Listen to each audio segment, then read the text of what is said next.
வாராகி, என் அன்பு குழந்தையே, என்னுடைய அழகான தங்கமே, உன் வாழ்க்கைக்காக நான் ஒன்றே ஒன்று மட்டும் இப்பொழுது சொல்ல வேண்டும் என்று ஆசைப்படுகிறேன். என்னுடைய தங்கமே, பலமுறை எடுத்து உனக்கு நான் சொன்னாலும் நீ எதையுமே காதில் வாங்குவது போல் இல்லை. நான் எந்த நிமிடம் சொல்கிறேனோ அந்த நிமிடம் மட்டும் நான் சொல்லும் விஷயத்தை கேட்பது போலும் அதன்படி நடப்பது போலும் நீ சொல்லிவிட்டு அதற்கு பிறகு நீ செய்வதை மட்டும்தான் செய்கிறாயே தவிர என்னுடைய பேச்சுக்கு ஒரு நொடி கூட நீ மரியாதை தருவது கிடையாது. நான் எதற்காக உன்னிடம் பேசிக்கொண்டு இருக்கிறேன் என்பதையே நீ மறந்து விடுகிறாய். என்னுடைய தங்கமே, நான் உன்னை எப்பொழுதுமே என்னுடைய குழந்தையாகத்தான் பார்க்கிறேன். அது உனக்கு தெரியுமோ தெரியாதோ, ஆனால் நான் உன்னை குழந்தையாகத்தான் பார்க்கிறேன். உனக்கு ஒன்று புரியும்படி நான் சொல்கிறேன். நீ ஒரு வேண்டுதலை என்னிடம் வைக்கிறாய்.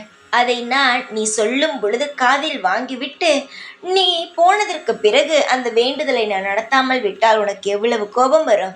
அதுபோலத்தான் நான் சொல்லும் பொழுது நீ காதில் வாங்கிவிட்டு நான் போனதுக்கு பிறகு வாராகி என்ன சொல்வது, என்ன செய்வது என்று நீ அதை பாதியில் விட்டுவிட்டால் இந்த அம்மாவுக்கு என்ன கோபம் வரும்?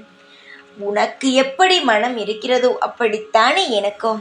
நான் சொல்வதை எதற்காக நீ செய்யாமல் உன்னுடைய கஷ்டத்தை இன்னும் அதிகரித்து கொண்டே இருக்கிறாய். யாரையும் நம்பாதே, எந்த காரணத்திற்காகவும் யாரிடமும் உன் மனதில் இருப்பதை பகிராதே என்று சொல்கிறேன். ஆனாலும் நீ ஒவ்வொரு நொடியும் உன் மனதில் இருப்பதை யாராவிடம் சொன்னால்தான் உனக்கு மன ஆறுதல் கிடைக்கிறது என்று நினைத்து சில ரகசியமான விஷயத்தை எல்லாம் சொல்கிறாய். ஆனால் அதற்கு பிறகு என்ன பலன் வரும், அதற்கு பிறகு என்ன நடக்கும் என்பதை நீ யோசிக்கவே இல்லையே. என்னுடைய தங்கமே, உன்னை நான் எப்பொழுதுமே அன்பாகத்தான் அழைக்கிறேன். எனக்கு கோபமே இருந்தாலும் உன் மீது காட்டுவதற்கு எனக்கு மனம் வரவில்லை. ஏனென்றால் உன் மீது அதிகமான பாசத்தை வைத்துவிட்டேன். அது ஒன்றுதான் காரணம். நீ என்னுடைய குழந்தை, அதனால் இப்பொழுதும் அமைதியாக சொல்கிறேன். உன்னுடைய வாழ்க்கையில் நீ நன்றாக இருக்க வேண்டும் என்று நீ நினைத்தால் அமைதியாக இரு. யாரிடமும் எதையும் பற்றி பேசாதே. மற்றவரை பற்றியும் மற்றவரிடம் பேசாதே. உன்னை பற்றியும் மற்றவரிடம் சொல்லாதே.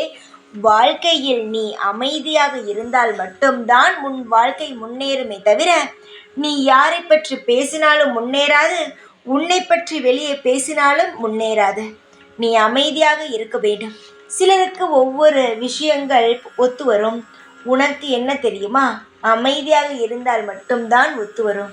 சுதாரிப்பாகவும் தெளிவாகவும் இருந்தால் மட்டும்தான் உன் வாழ்க்கையில் நீ முன்னுக்கு வர வேண்டுமே தவிர நீ பேசுவதினால் எந்த ஒரு காரியத்தையும் உன்னால் ஜெயிக்க முடியாது. அமைதியாக உன் செயலை செய், உன்னால் ஜெயிக்க முடியும். உன்னுடைய வாழ்க்கையில் இன்று மிகப்பெரிய வெற்றியை சந்திக்கப் போகிறாய். ஒரு படி உன் வாழ்க்கையில் நீ மேலே உயரப் போகிறாய். இது நான் உனக்கு தரும் ஒரு அன்பான ஒரு பரிசு. இதை நீ தக்க வைத்து கொண்டு வாழ்க்கையில் இன்னும் அதிகமாக முன்னேறி கொண்டே இரு. அழகான ஒரு வெளிச்சமான வாழ்க்கை உனக்கு கிடைக்கும். தைரியமாக இரு. எப்பொழுதும் உன் கூடவே தான் இருப்பேன் இந்த வாராகி நான். ஜெய் வாராகி.